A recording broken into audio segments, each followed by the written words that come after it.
Hey, Nickie Brown here. No matter where you are and what part of the world you are in, I hope that you are having an amazing day. Wow, it just started raining. Cleansing, right? So, we're about to jump off the porch. And what do I mean by that? So, basically, um, a lot of us develop a routine and we get into certain habits. And those habits aren't necessarily good for us if we have goals that we want to achieve. So for the month of July, I've been waking up. It's now August. It's August 4th, 2022, in case you see this at another time. Um, for the month of July, I started waking up at 5:30. Now, I used to be in the habit of waking up at at 5, and I would prepare myself to get ready for work. And a lot of times I would get there early and just kind of hang out in the parking lot until it was time for me to start at 7, because I only worked 15 minutes away. So it wouldn't take me long to get there, but I would already be up and out and ready to get the day started. Um, then, of course, for those of you who know, I did um, develop sciatica in the body, right? I don't want to claim it. There was sciatica in the body for over a year. And so I got out of that habit. And I was kind of waking up um, at different times of the day and staying in bed way longer than I normally would because I was in so much pain that some days I wasn't able to get out of bed, right? And so now I'm wanting to develop good habits again because that's what you need to do in order to get to that next level. Some people think that money is evil. Some people understand that the love of money is evil. But if you really understand that we live in a capitalist society and you need capital in order to function comfortably within that society, you'll look at things a little different. Um, and one of the things that I would do at 5:30 in the morning, um, I I enrolled in a yoga teacher training. So one of the things that we did first thing in the morning is meditate and and pray or chant and just really become enthusiastic about life. And that would start at 6 a.m. But the first thing in the morning we should do is wash off the sleep, right? Wash our face, brush our teeth, and the same before bed. Ideally, we should be ready for bed by 9 o'clock. So, really, the last meal of the day should be 7 p.m., right? Then, at least 2 hours before bed, you should stop eating. So, then by 9 o'clock, you should be ready for bed, and by 10 o'clock, asleep. Even, and I know that that may not work for some people, and this is not me telling you what to do, but ideally, you know, wealthy people, they have a schedule. They don't just willy-nilly do some, not all, of course. But a lot of the ones who really worked hard to get to where they want to be. Now, of course, there are some who don't sleep hardly at all. They maybe sleep 3 or 4 hours a night, but they still wake up early, even if they go to bed late. Now, of course, if they had some party over the weekend or something like that, yes, they may sleep a little bit later. But Monday through Friday, at least, they're waking up anywhere between, say, 4 and 6 a.m. to get their day started. Some even may wake up at 3 a.m. So, between 3 a.m. and 6 a.m., most wealthy people are awake and they are getting their day started. Even if their day ends at 12 o'clock in the afternoon, they've already gotten at least a head start. And what most of them do is some form of exercise, and some form of devotion. Again, whether that be prayer, meditation, um, chanting, whatever it is that they do, there's some type of devotional practice and some form of exercise. Wash your face, brush your teeth, wash the sleep off. Even if you just jump in the shower and rinse off really well and start the day. A lot of them don't care about how they're dressed. They may care about how they're dressed on television, but their everyday lives, they may wear the same thing for days at a time. Maybe it's clean, maybe they've washed it, or they at least, again, take a shower before, then put the outfit on. And these are people who are usually people who are starting, right? Starting businesses. A lot of people experience failures.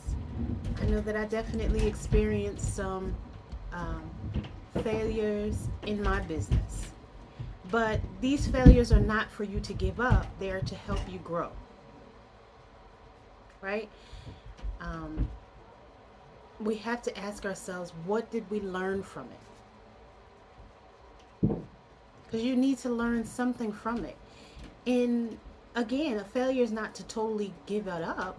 Sometimes it may be restructure, rethink,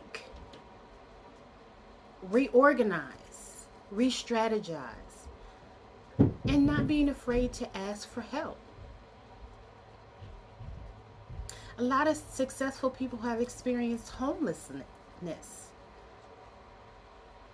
some more than once. People like Paul Mitchell, Tiffany Haddish, um, Steve Harvey, a lot of people. So when you hear their stories, before they got to where they wanted to be, they struggled. They had their ups and downs, but they learned from that, and they still went on to become the successes that they are, right? So it's time to jump off the porch if you want to achieve a certain level of success. If you don't want to go to that 9 to 5 every day and keep punching a clock, and you want to do something different. If you've always wanted to write a book and share your story or share some knowledge that you have, it's time to jump off the porch, right? Jump off the porch. Become successful.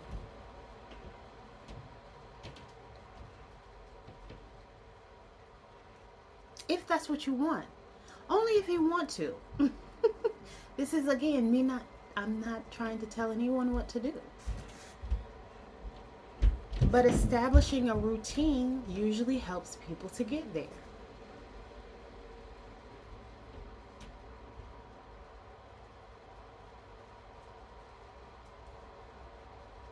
And that routine usually starts early in the morning.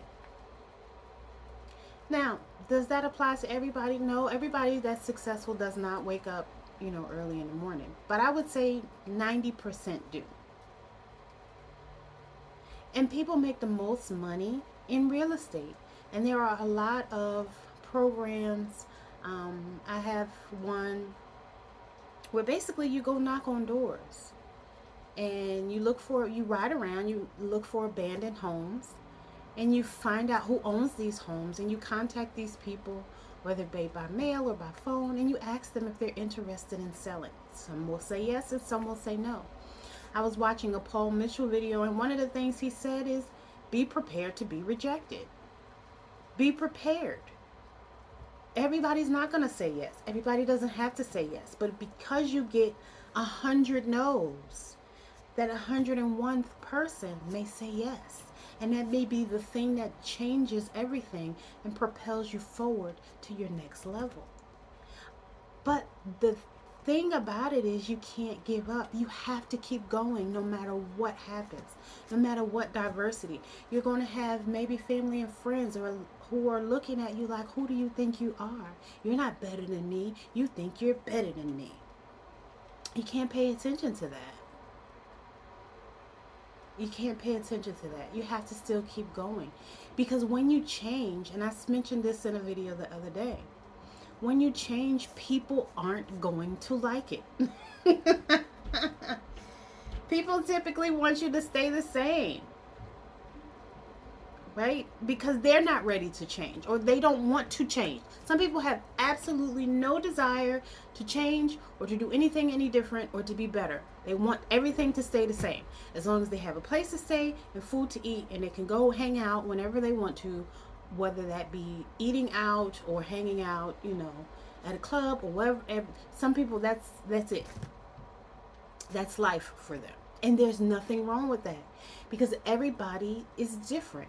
But for them, that's success. And they don't want anything more than that. And that's fine. But if you're someone who wants more and you're ambitious, you cannot stay stuck with those people who do not want more because they're never going to support you. They're never going to encourage you because they don't want you to do anything other than what you've already been doing. They're going to be your doubters, your haters, your naysayers. They're going to say and do any and everything to discourage you. They're not going to support you. They're going to make you feel like you'll fail. You'll never be able to do that. Oh, I don't know why you're doing that. Especially if you make attempts and they don't work out. Then they'll justify, see, I told you. Oh, you just need to do this and you just need to do that. But again, a failure is just a lesson learned. It's not a true failure. What did you learn from it? How can you do better? And sometimes doing better is asking for help. Because I know for myself personally, I've tried to do things by myself. Why? Because I have been backstabbed and betrayed, right? And so I feel like I can't trust anybody but myself. And I know I'm going to do a good job, right? But then you can't do a good job by yourself. You can. There are people who do, right? But it becomes more challenging to keep up with the demand, especially if you start out with little to no income. So then you have to decide, okay, am I going to buy food or am I going to buy more supplies for my business, right? And it becomes a juggling act. And it's not easy. And then you'll have people that say you're promoting your products on social media. There are people who will feel like, oh, well, I can do that. I could be just as good. I could do that better, right? And so you'll have those people sending you negative energy. But then some of those same people may say, oh, well, you made it look easy. Really? Did I? Wow. I've mentioned some of my struggles on social media. You didn't see those? You just saw that I make it look easy, right? But people will, whatever they decide in their mind, that's what they'll continue to stick with and go with. And again, the jealousy or envy will prevent them from wanting to be supportive toward you because they feel like they can do it better, right? When in all actuality, it's not about that at all. This is not a competition. There's more than enough for everybody. There's more than enough to go around, right? If I have 1 million, you can have 1 million, and this person, and there's billions of people in the world, right? So some of those millions may overlap and cross, but you may have your own million. You know what I'm saying? There's going to be people who only gravitate toward you and what you have, and gravitate toward me and what I have and what I have to offer or what my personality is like. There's more than enough, right? And then if you look at it from a spiritual perspective, we're all one. You are a version of who I was in a past life or in this current existence. And so when I see you, I see myself. I see aspects of myself in everyone. But that might be a little bit too deep for some people. I don't know.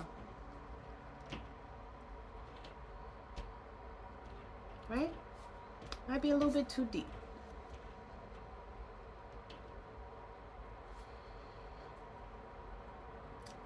But it's time to jump off the porch. It really is. We can either stay the same or we can choose to do things differently. And if you want more, at some point, you're going to have to do things differently. Because doing the same thing over and over again is not going to get you a different result. Right? And instead of saving our money, we should really be investing our money. Right? And what are we going to invest in? I mentioned one of the things already, real estate. Invest in real estate. Invest in the stock market. Now you may be afraid, but educate yourself. There are people offering courses for free. I have a Facebook group where you can learn for free. And there are people who pay to teach. There are books like Investing for Dummies, which I own. And, you know, the For Dummies series doesn't mean that you're dumb. It's just they do their best to simplify the knowledge so that you can grasp it easier.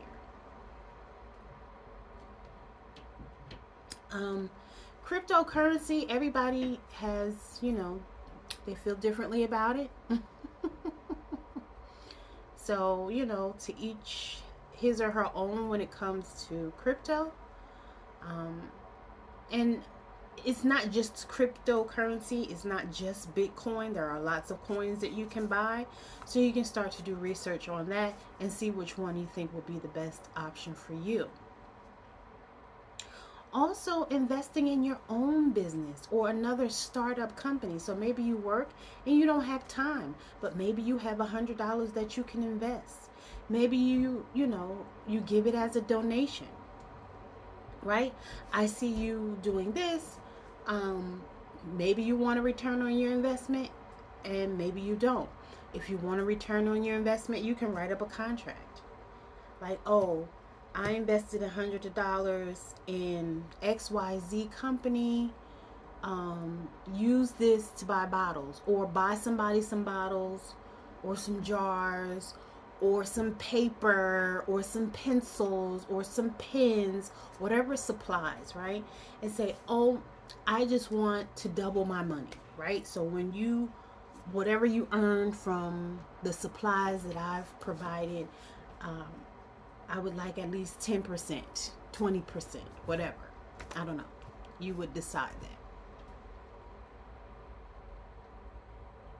But you can put it in a contract. And I just used $100 just to kind of throw it out there. But let's say you invest $1,000 in somebody's startup company. Again, to help them buy supplies or advertisement. That's a good way to invest in a startup. Oh, here's $1,000 for you to advertise on social media for the next 2 weeks, 5 days, whatever it is. And you can follow up with that person. You can do it yourself. Like, oh, I just paid for some advertising for you to get more business. And once you start making sales, I would like 20% commission. Whatever. Again, you would decide that. But you can invest in other people's businesses or start your own. Everyone has some type of talent or skill, whether it be creative or practical. There's a young lady who started a business as a consultant. And she just went on social media every day. She built up an audience. And, within a year, she was a millionaire. Within a year or two, she became a millionaire. From consulting. From doing the same consulting that she would have done for a company, she did it for people who, had things going on social media. She just turned the skills she already had. She was divorced with 3 kids. And I think she lost her job, or maybe it was during the C-19 pandemic. I don't remember exactly those details, but anyway, she built herself up. She was consistent, and that's another thing. Consistency. It's not about how much money you have, or really even sometimes what you're doing. If you offer a good product or service, people are going to want it. I've gotten lots of reviews for how good my product is. But again, one of my challenges was working by myself and deciding whether or not, you know, I can buy food or, you know, supplies. So there were times when, you know, maybe a customer ordered something and I didn't have it in stock, right? So I would have to order the supplies. Sometimes I would have to wait for their money to clear to buy those supplies. And then once I bought the supplies that I needed, by the time I got their product in the mail, it may have been late. There were times where it wasn't. There was more times that I was on time, but then there were times when I wasn't. There were, you know, times where, you know, I ship a body butter and maybe it melted. And maybe some of it spilled. So there were different things. But when you don't have the capital to keep it going, you run into little problems like that that will make people say, oh, I don't want to order from this person. The product is good though, right? But you just can't keep up with the demand. So it's not about the product itself. You know, the labels may not have barcodes. So for some people, it's not fancy enough. You know, I've gone to different stores and they're like, no, you need better labels. The product is good, but they want barcodes on the labels.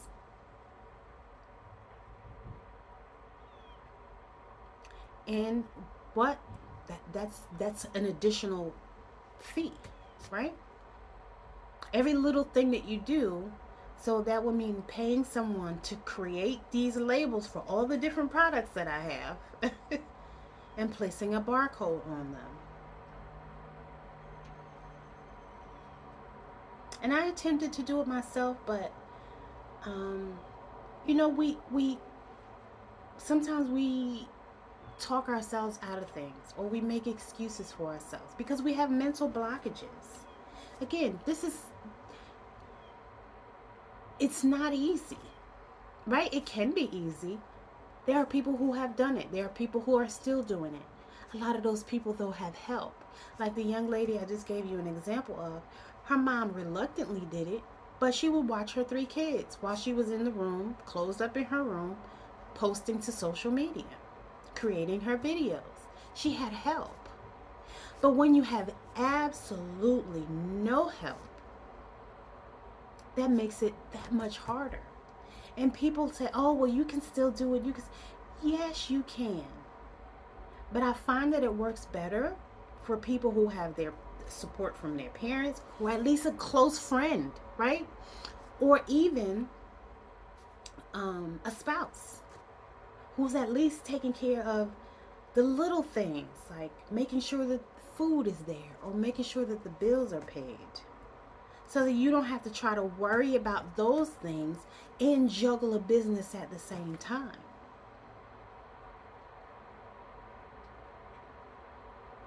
Because when sales are slow, it's not like you're eating off of this. People call it an expensive hobby. I've invested a lot of money. I started my business in January 2014. It's now 2022. I've invested a lot of money in my business. I've given away a lot of free product. And again, I always get the compliment that this is some good stuff. Right? But you need money to advertise. So if you can barely keep up with the supplies that you need to produce the products, advertising is a whole nother animal.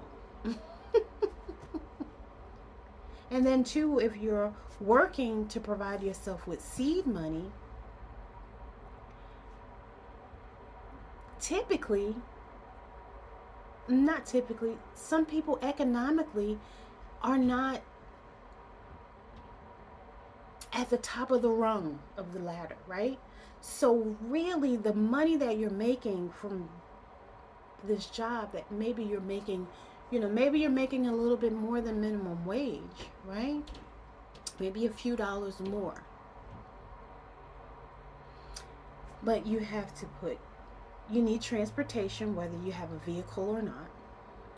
You have to provide yourself with food, and then you have bills to pay. So you have your own overhead, your electricity, your gas bill, your water bill, your rent or your mortgage.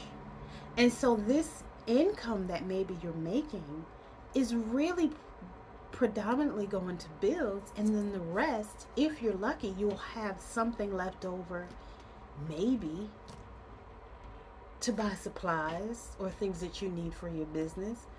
But if you get a surprise bill and it's way more than you thought it was going to be, that goes out the window.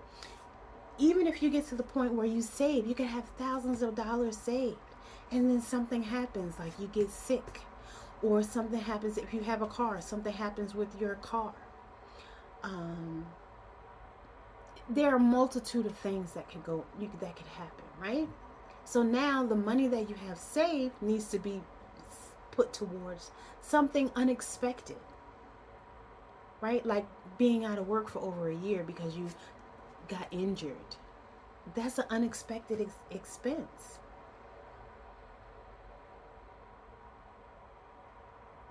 And so again, it takes away from the business.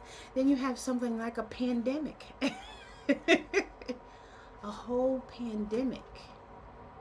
That may change your income. And although they gave away lots of money, right? And it's really not about how much you make, it's how you spend it. But again, if you're just doing your best to keep up with the bare necessities, and you don't have someone you can live with, right? Where you can maybe save, or at least redirect those funds in a way that's more beneficial until you get to where you need to be. You don't have anyone that can help you. Like with social media, ideally you should be posting at, say, 12 o'clock and 5 o'clock during lunch hour and when people get off work. But if your schedule does not allow you to do that, and you don't have anyone to help you do that, things start to fall off. Because people like routine, people like schedules. There are lots of people who will post on a schedule, right? But let's say you're an Uber driver, a rideshare driver, or maybe do Shipt or Postmates or Uber Eats or Instacarts.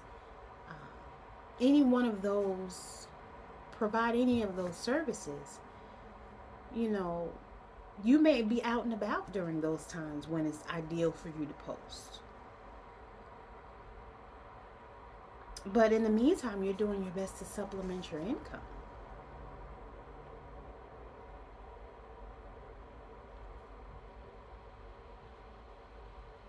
Because the money that you're investing into your business may not be doing what you need it to do. Again, if you don't have, I would say you would need at least $200 a day to advertise on social media, at least, in order to really get that flow like you need it. And then once you have that, you'll ideally need to start hiring employees. And then if you're hiring employees, you may need a place. Maybe some of the things can be done from home, maybe they can't. But you'll ideally need to outsource and just manage at that point. But you have to get to that point.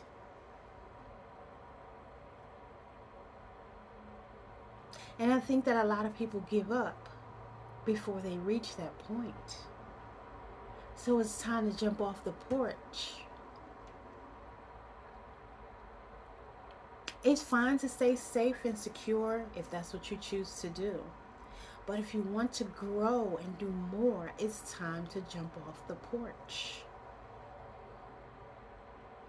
It really is. It's time to jump off the porch. Everything, again, if you want to grow, it can't always be safe and comfortable. A lot of people, this is what, is going through their mind. They don't want to give up their comfort, their comfortable bed, or their comfort, eating out habit, or just kicking back watching a movie habit. And again, this is not me downing anybody, because everyone has that right. But I know that there are so many people who have so many other dreams, goals, and ambitions in life. And they're tired of doing the same thing over and over again. So if you fit into that category, it's time to jump off the porch. Jump off the porch. Start doing something different, like waking up earlier and going to bed earlier. Starting your day with some type of devotional practice. I don't care if you pray to God, Allah, Buddha, Jehovah, it doesn't matter. Or yourself, right? You can meditate to yourself, tap into your higher self. Whatever you subscribe to. But again, wash your face, brush your teeth, spend 10 minutes of devotional time, right? Then do some form of exercise for another 15 minutes. Maybe you go for a walk. Maybe you do some calisthenics. Maybe you just stand in your living room and jog in place. Yoga. Whatever it is that you decide to do. At least 15 minutes, right? Get your heart pumping. And, even if you're disabled and you can't do too much movement, you can mentally sit and close your eyes. And the brain is so powerful that you can mentally work out and still get great results. That's how powerful the mind is.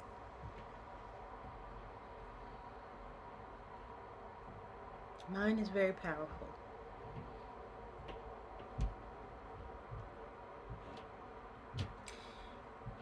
Then, maybe between 10 and 12 o'clock, you're eating breakfast.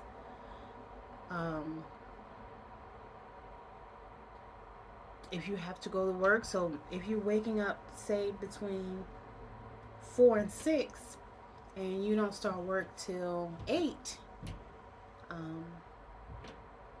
maybe you make your breakfast, pack your lunch, and bring it with you, so that once you get to work and you take your first break, you're eating your breakfast. And eat when you're hungry and not because it's 12 o'clock. So maybe during your lunch hour, you drink water, right? That's another thing, drinking more water.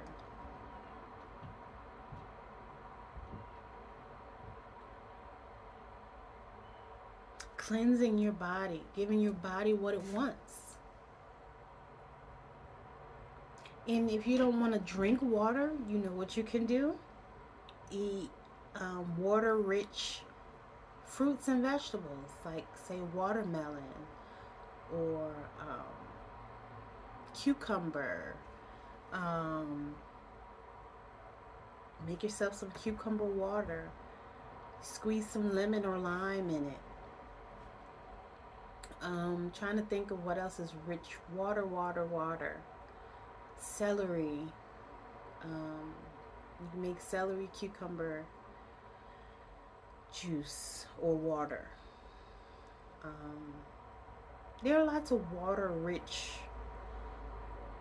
especially watermelon, which of course you can only get you can get it all year, but how sweet it is going to be, up in the air. But like even peaches is a good. Peaches are good.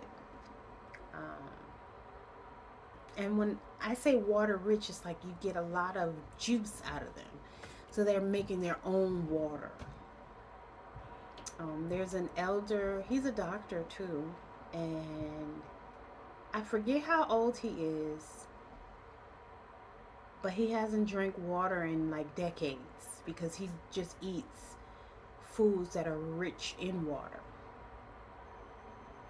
Um, and that's how he gets his nutrients. And he's, his hair is all white, but um, he's in great shape.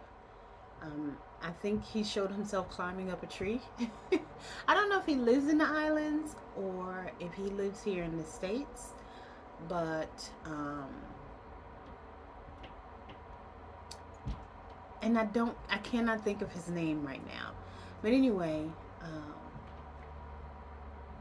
he's still very active for his age, and he's at least in his 70s, if not older. Like I said, he showed himself climbing up a tree, climbing on the side of a truck, like different things you'll see him doing. Um, because he's kept himself physically fit by eating what his body wants and needs. And this is not to pick on anybody or make anyone feel bad. That's never my goal or my purpose, right? And I don't understand when people, why anyone would feel bad. If you don't want to do it, you don't have to do it, right? If you don't like what someone's saying, you don't have to watch or listen to what they're saying. You can just ignore them and go on about, what you normally do. This is not about making anyone feel bad. I love y'all, and I just want to share as much information as I possibly can based on what I know, right? What I've learned over the years. This is not to force anybody to do anything that they don't want to do.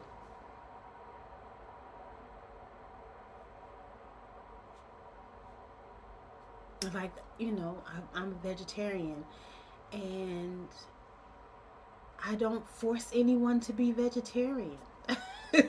That's a personal choice. You don't have to. If somebody talks about being a vegetarian at first, oh, that's fine. Don't. But you shouldn't feel bad because of what someone else is doing. That really doesn't make sense. Because life is all about choices, and people have the choice to do or not do whatever they want. So if that's not for you, then don't do it. And it's not a problem. There's no hard feelings or anything. I'm not the vegetarian police. I don't go around, I let people know that this is what I do, and for those who would like to transition to that lifestyle, I do my best to provide information to help them. So if you want the information, great. If you don't, that's fine too. It's not going to hurt anyone's feelings, the choices that you've made. But it's rude to criticize somebody because they've decided to do something different that you didn't do.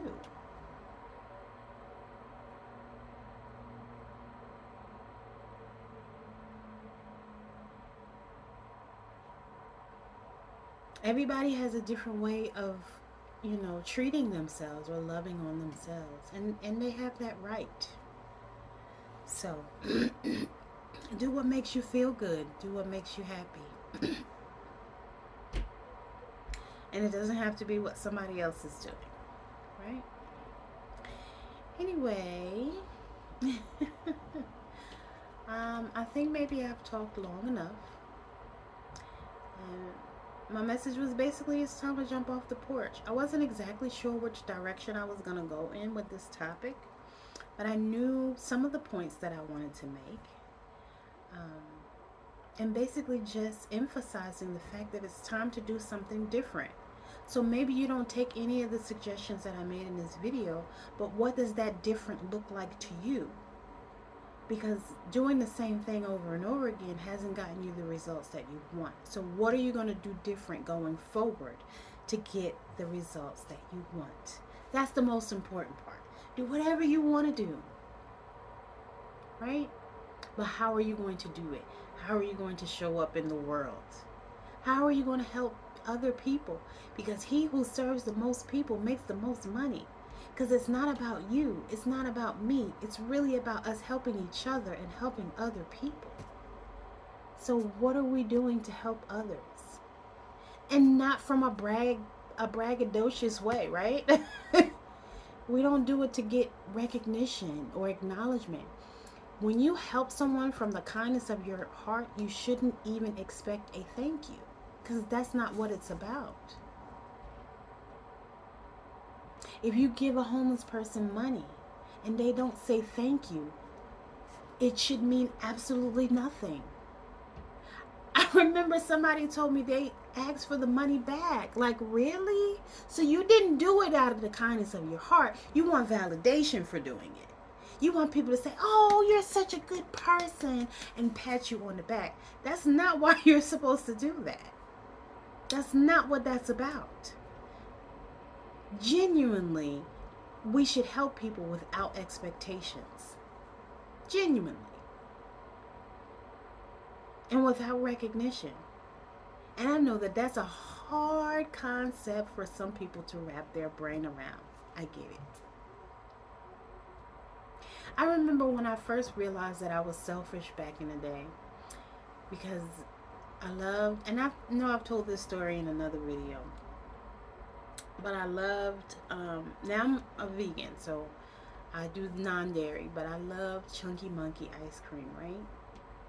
And I would always buy myself a pint, my son a pint, and my little sister a pint, because I wasn't sharing mine. And one of my friends said to me, you're selfish. And I was like, what do you mean? I bought them all, I bought both of them their own pint. And she said, whatever you have, especially food, you should be willing to share. So basically, the portion that I had, this pint of ice cream, I should have been willing to divide that in threes so that we all had a little bit of it. And again, I understand that this is another concept that is hard for people to wrap their brains around. Oh, well, I ain't got to do all of that. I ain't got to share mine. This mine. We have that individual me, my, I mindset. And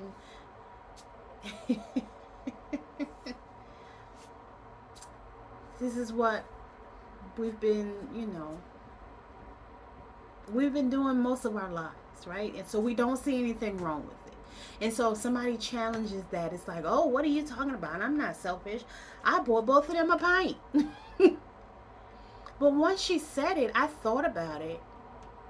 And it took me some years, I'm not going to lie, to really embrace it. Like it already clicked. Like right after she said, at first I did challenge her, like, what do you mean? And then she explained what she meant. And I think maybe I got quiet, or maybe I said something, I don't remember. But I was like, wow, I really am selfish. And again, that didn't happen right away.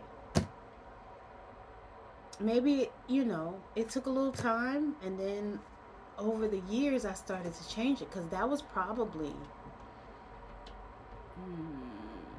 maybe 2008. Somewhere around in there. 2006, 2007, 2008, when that was said to me. And so it took me some time, and now I really understand it. Not that I'm still willing, you know what I'm saying?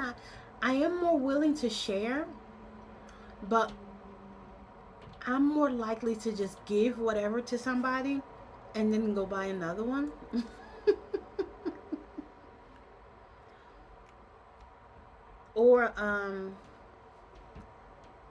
Or just do without it. Excuse me. I don't know what that was. But yeah, I'm more likely to just give it away. Or if I want to, I will buy myself another one. And if I don't, I won't. And people, it's funny because people think kindness is a weakness. Kindness is not a weakness. It's like, it's no big deal. They sell more at the store. I can remember one of my friends, and there's a particular sign that's really good for that. I'm not going to mention the person's sign, but one of my friends told me that her ex, he was this particular sign. And he bought some cookies, and she took some to work to share with her coworkers. and she brought the rest home. And he was like, "You did what?" And so I think she ended up going to, they got into an argument about it because he didn't want anybody to have any of his cookies, right? They were like Petridge Farm. And so I think she ended up going to the store to buy like 5 or 6 bags of the same cookies. But he still had a problem. And then they proceeded to throw the cookies at one another up and down the stairs. Like maybe she was at the top and he was at the bottom. And they were like throwing cookies at each other because he just didn't want anybody to have those cookies that he bought. Like, it really selfish. And it's like, they're just cookies. And her point was, and my point of sharing this story, again, they have more at the store. You can go buy more. It's not that serious. My cookies. That's so petty. Again, especially when there's more at the store that you can buy. So, I think I'm really done with the conversation now. But yeah, we should be giving without expectation. And again, kindness isn't a weakness. And if somebody thinks that you're weak, that's their business. What someone thinks of you is none of your business. That's just a reflection on them and how they are. But it's not good to be selfish. And it's not good to give with expectations. Because once you give somebody something, they can do whatever they want to do with it. You have no control over that. You may give them something for a specific purpose, but if they decide to do something different, you can't do anything about it. You can get mad. You can decide you're not going to give them anything else anymore, right? But again, why? Now, if they're wasting it on something, that's different. But if they're actually using it for something constructive, like maybe you gave them money to pay, I don't know, to pay for advertisement, and instead they paid their cell phone bill. That cell phone is just important to the business as the advertising is. Or maybe they put some of it on their phone bill and the rest on advertisement, so they weren't able to advertise as much, so maybe they didn't get as much traffic. But they still, got some traffic. You can't be mad at that. Now, if they bought some liquor or some weed or some, whatever, I don't know, then maybe you might decide that you don't want to help them. But still, once if you give from your heart, what they do with the money is really none of your business. You can't make anybody do anything, just because that's what you want. But I digress. I love y'all. I hope that this information was helpful. And I hope that if it was, you like, comment, share, subscribe. Leave a comment down below, right? Share your thoughts, even if you disagree. I love it when people disagree. I love it when people have something negative to say. It's great. I appreciate any and all feedback, right? You don't have to agree with me. You can tell me I'm crazy, I'm stupid, I'm dumb. What did somebody tell me earlier? I'm slow. Somebody told me I was slow because I posted a Derek Jackson video. Because regardless of whether or not he cheated, right? How many people have cheated? Whether you cheated on a person, you cheated on a test, whatever. You cheated on your diet, right? Either way, it's still some form of a lack of integrity, either toward yourself, towards an institution, or towards a person, right? Maybe you've never ever in life cheated on anything. Kudos, right? But if you've ever in your life cheated on anything or anyone, people who live in glass houses should not throw stones. My philosophy is someone who has cheated can give me the inside scoop on what a cheater thinks, how a cheater thinks. I cheated one time and I was a lot younger and I was raped after. And then this person went around to different people in my neighborhood and made it seem like I wanted it. And I couldn't tell anybody because then I would have gotten in trouble. So because I felt like it was partially my fault, I just didn't say anything. I just had to eat it. The rumors, the lies, the gossip, I had to eat it all. No, it didn't feel good. But all the experiences that we go through make us who we are as adults later in life.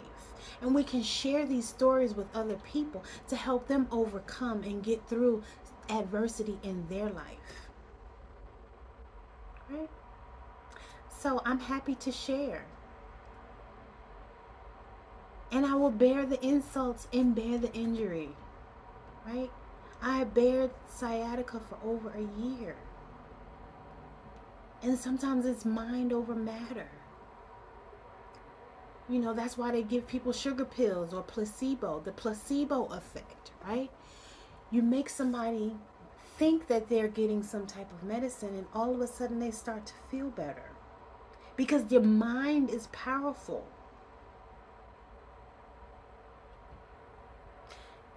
And sometimes it's just mind over matter. And once you push yourself either to that next level, push yourself physically, push yourself to get up earlier, push yourself to go to bed earlier, things start to change and they just click. Right? And all engines and pistons are moving and the car starts going forward. I may not have explained that the right way because I don't know the engineering, of it all. But I hope that it made sense. And again, if it doesn't make sense, you can say in the comments below, you're crazy, you're stupid, you don't know what you're talking about. Whatever it is that you'd like to say, I love it. And I love y'all, and I hope that this video was helpful. Mwah.